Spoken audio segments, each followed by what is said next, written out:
It's Our Story. Belinda Stradley, Berkeley, California.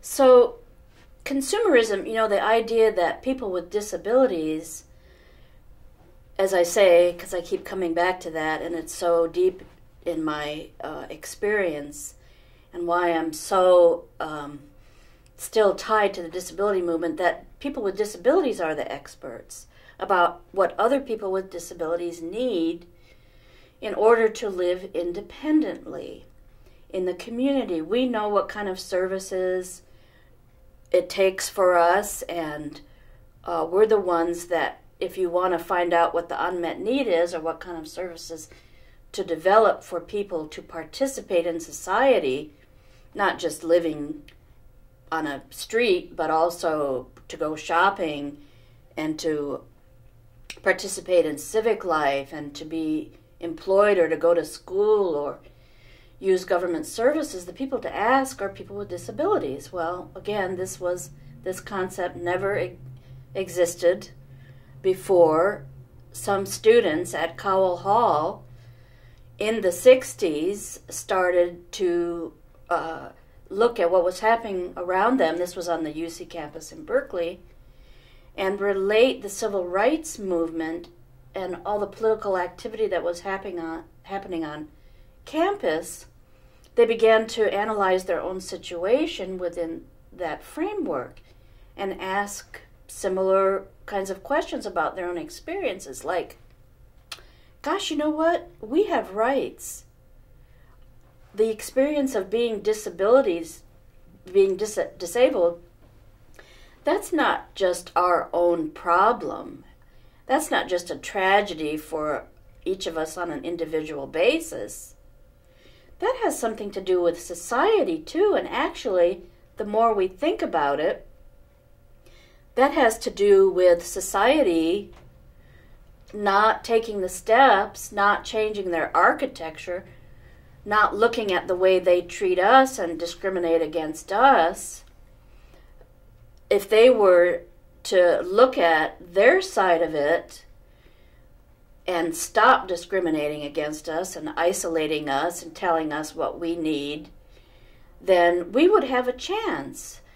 One of the stories is that someone said to Ed Roberts, wow, you're graduating from UC Berkeley and a world-class education. It's too bad that you'll now have to go live in a nursing home.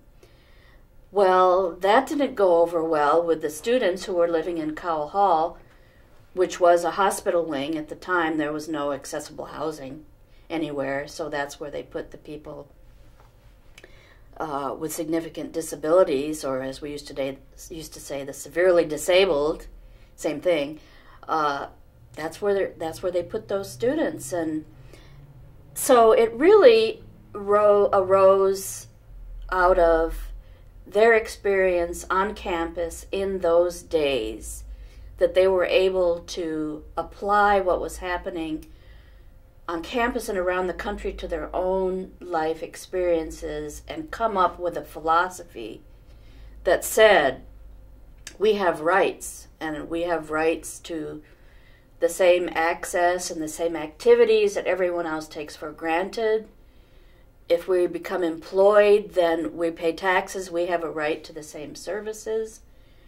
And that if we don't have accessible housing, and if we're discriminated against when we go apply for a job, that is discrimination. That's not just our problem, our burden because we're disabled, which is the way it had always been, and that people with all kinds of disabilities faced the similar issues. They needed accessible housing, they needed access to services, they needed support services so that they could live independently and do things and participate and get out and be around, but they also had a right to not be discriminated against, to not have those attitudes translate into discrimination, like the look on the woman's face when I had approached her, and that she was so uncomfortable that translated into discrimination, into people saying, well, stay home, don't come out, don't be visible, don't be around us, don't expect to come into these buildings, because, we just feel uncomfortable when we see you. It reminds us of our mortality and our vulnerability as living in human bodies, and so we're not gonna make stuff accessible. Well, that is discrimination. So this kind of analysis is political analysis that arose in Berkeley in the 60s and translated into the 70s into the independent living movement. Consumerism, you could call it consumerism, but it's taking power. And that was, again, that environment. It was a special time in history where consumers were beginning to feel empowered, with people like Ralph Nader giving information to consumers and giving them the idea that they had influence and they had control and input over what corporations do. And so, yes, it all kind of came together. It was a special time because of these forces in society, and this was a wild scene. It was a fun scene here in the disability community. It was still in the days of experimenting and partying, and this area, there was marijuana, and when I came here, we had a lot of fun. What can I say? And that was...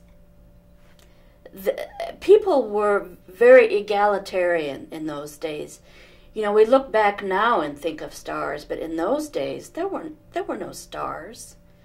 We were all kind of part of this time when things were changing in society, and we had a big piece of that, a big part of that.